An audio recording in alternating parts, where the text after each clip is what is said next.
ეს ადამიანები პირველ რიგში რის გამოც იდევნებიან არის თავიანთი ღირსება და ის რომ ელექტორალურ ძალას არ წარმოადგენენ ის რომ ამ არჩევნებში მონაწილეობაზე და დახმარებაზე ასე ვთქვათ არ აღუდგეს.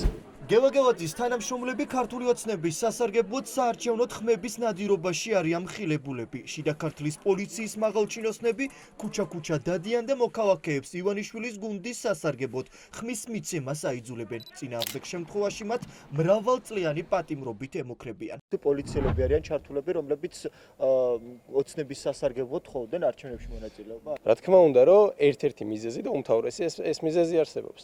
და შესაბამისად ამ ადამიანების ამ მიზეზით გამო ოჯახის ტერორის ქვეშ დაყენება მე ვფიქრობ რომ უმძიმესი დანაშაულია აკოს მანქანას შემოატყეს ალყა და ცდილობდნენ რაღაცა ჩაედოთ. ცდილობდნენ იარაღი და წამალი ჩაედოთ და ახლობით ეს ინფორმაცია მაქვს მე და ამის კადრებიც არსებობს როგორც ვიცი. შიდა ქართლის მუნიციპალიტეტში მცხოვრები მოქალაქეები, რომლებმაც გელაგელაძის უწყების რეპრესიების საკუთარ თავზე გამოსცადეს, ყვებიან რომ პოლიციელების მოთხოვნის დაუმორჩილებლობის შემთხვევაში ისინი მოქალაქეებს რეპრესიებს უწყობენ და სხვადასხვა მეთოდით ცდილობენ იმ ურჩი მოქალაქეების დაკავებას, რომლებიც ოცნების სასარგებლოდ არჩევნებში მონაწილეობას არ აპირებენ. რას ეძებდნენ? მანქანის წაღება უნდათ, მანქანაში რამის ჩადება უნდათ, ვისთვის უნდათ, რათ უნდათ. ეს პოლიციელების რეპრესიების შედეგად ქვეყნიდან გაქცეული აკო ფიცხელაურის დედა. მისი მტკიცებით სამართალდამცველების არაკანონიერი მოთხოვნის შეუსრულებლობის შემდეგ მისი შვილის მისამართით კრიმინალური პოლიციის თანამშრომლებმა რეპრესიები დაიწყეს.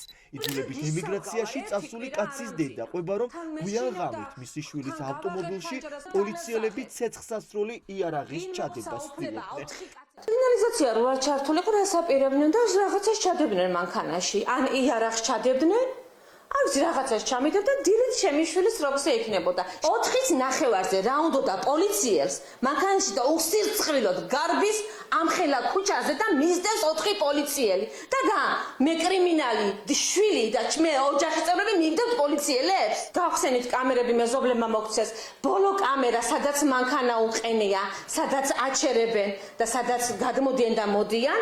იმ მეზობელს ვთხოვე კამერები მომიტანე მეთქი, უნდა მოეცა და ვერ მომცა. იმიტომ ვერ მომცა დამემუქნენო.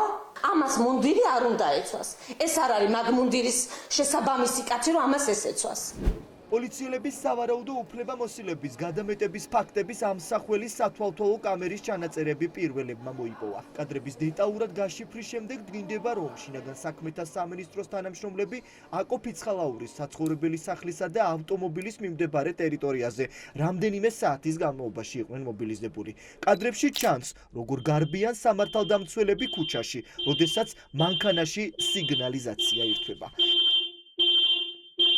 მოპოვებული სათვალთვალო კამერების ჩანაწერების დათვალიერების შემდეგ პირველებმა დავადგინეთ იმ პოლიციელების ვინაობა, რომლებიც სავარაუდოდ იარაღის ან ნარკოტიკის ჩადებას აპირებდნენ. პირველებმა მოახდინა იმ პოლიციელების იდენტიფიცირებაც, რომლებიც ოცნების სასარგებლოდ ხმების მობილიზებაში არიან მხილებულები. ერთ-ერთი შიდა ქართლის პოლიციის დეტექტივების უფროსი გიორგი პატიაშვილია. მეორე პოლიციელი ალექსანდრე თოფუჩიშვილი.